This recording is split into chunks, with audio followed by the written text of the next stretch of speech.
Bismillahirrahmanirrahim. Assalamualaikum warahmatullahi wabarakatuh.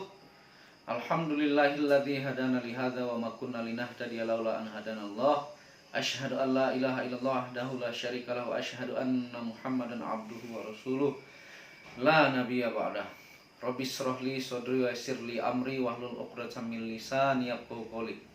Alhamdulillah, pada kesempatan kali ini bersama saya lagi dengan Muhammad Hamdan Al-Ghazali dalam Tauhid Metafisik. Alhamdulillah kita diberikan kesehatan oleh Allah SWT, nikmat yang paling mahal, nikmat bernafas, nikmat udara yang kita hirup, nikmat melihat alam semesta, nikmat merasakan semua anggota badan kita sehat. Semoga semakin membuat kita bertauhid, beriman, bertakwa kepada Allah SWT. Pada kesempatan kali ini saya akan menjelaskan ya pertanyaan-pertanyaan banyak dari para pelanggan atau orang-orang yang mau konsultasi tentang kenapa sih orang yang belajar kebatinan menjadi gila, ya, apa penyebabnya dan kenapa sampai seperti itu.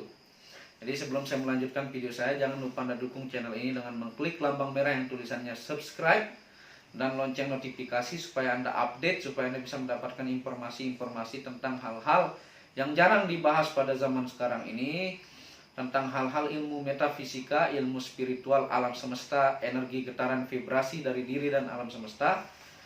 Dan Anda bisa share atau update informasi kepada teman-teman yang ingin tahu tentang ilmu-ilmu benda bertuah dan sebagainya.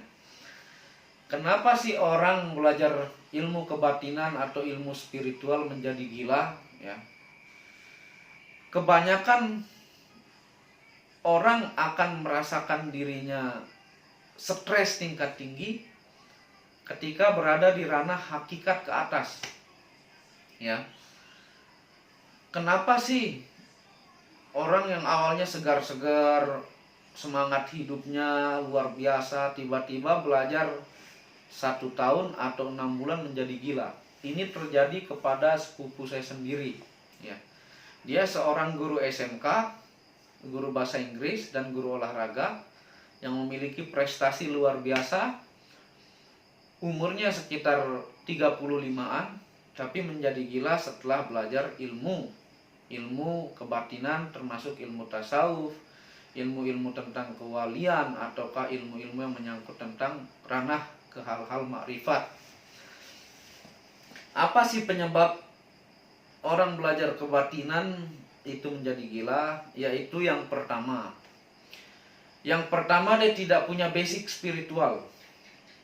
Tidak punya basic spiritual, yang dimana basic spiritual ini harus beserta bimbingan orang yang paham. Itu yang pertama, tidak ada dasar.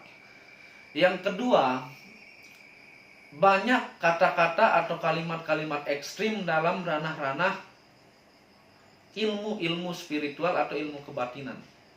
Contoh, seperti contoh hadis qudsi yang man arafa nafsahu faqad arafa rabbahu. Barang siapa mengenal diri maka dia mengenal Tuhan. Atau dalam diri manusia ada zat yang dimana kalau sudah ego atau nafsu dunia hancur, maka masuklah Tuhan itu dalam masing-masing diri orang. Itu kalau difikirkan, kalau orang yang nggak punya basic, barang siapa mengenal diri maka dia mengenal Tuhan. Dan banyak hadis qudsi yang lain seperti saya itu lebih dekat daripada hitam dan putih mata kamu. Dalam Al-Quran, saya lebih dekat daripada urat tenggorokan kamu. Wahai Muhammad, kalau ada hambaku bertanya di mana aku, maka jawablah bahwa aku itu dekat. Ini saja kalau difikirkan, ditafakurkan, Anda bisa stres, ya. Lumayan berat pikiran kita, bahkan tidak bisa tenang. Ini pernah saya alamin, tapi tidak se-ekstrim orang-orang lain, ya. Tergantung tingkat pola Anda memikirkan hal tersebut. Stres yang berkepanjangan sehingga membuat bingung, membuat semakin linglung, tidak mengetahui maknanya, sehingga pikiran itulah yang membuat dia stres atau gila, ya. Contoh yang lain, dalam kajian tasawuf bahwa Allah itu wujud atau ada. Dalam kajian-kajian ilmu seperti Syekh Abdul Qadir Jailani atau Syekh Lemah Abang atau Syekh Siti Jenar, bahwa Allah itu adalah semua hal yang ada yang terwujud di alam semesta ini, baik langit, bintang, galaksi, bumi, manusia, tumbuhan, dan sebagainya. Itu adalah wujud Allah sebenarnya yang berada dalam ranah gaib. Ya. Ini kalau dipikirkan, Anda bisa linglung, stres luar biasa. Ya. Kalau menurut orang-orang filsuf, bahwa orang-orang yang mempelajari tentang kajian-kajian gerakan alam semesta, bahwa dia percayai bahwa alam semesta ini adalah Tuhan itu sendiri. Ya. Segala bentuk termasuk kita ini adalah wujud dia, adanya dia. Ya. Banyak ranah-ranah, contoh seperti yang simpel saja, dalam hadis-hadis ataupun dalam yang seperti bilang, serajin apapun Anda ibadah, tapi ketika tetangga Anda kelaparan, Anda kekenyangan, maka Anda masuk neraka. Itu saja kalau difikirkan sudah luar biasa. Katakan, serajin apapun Anda ibadah, tetangga Anda lapar, Anda kekenyangan, maka Anda masuk neraka. Itu saja sudah luar biasa. Atau seorang PSK kerjaannya PSK, seumur hidup kasih minum anjing yang kehausan, masuk surga. Itu saja sudah membuat Anda lumayan luar biasa mikirnya. Ya. Makanya untuk belajar tahap sampai tingkat ekstrim itu harus ada pembimbing. Kalaupun Anda mampu tafakurkan sendiri maknanya,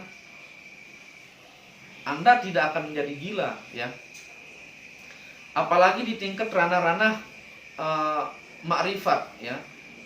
Mengenal zat Allah yang berada dalam diri. Itu makin linglung, ya.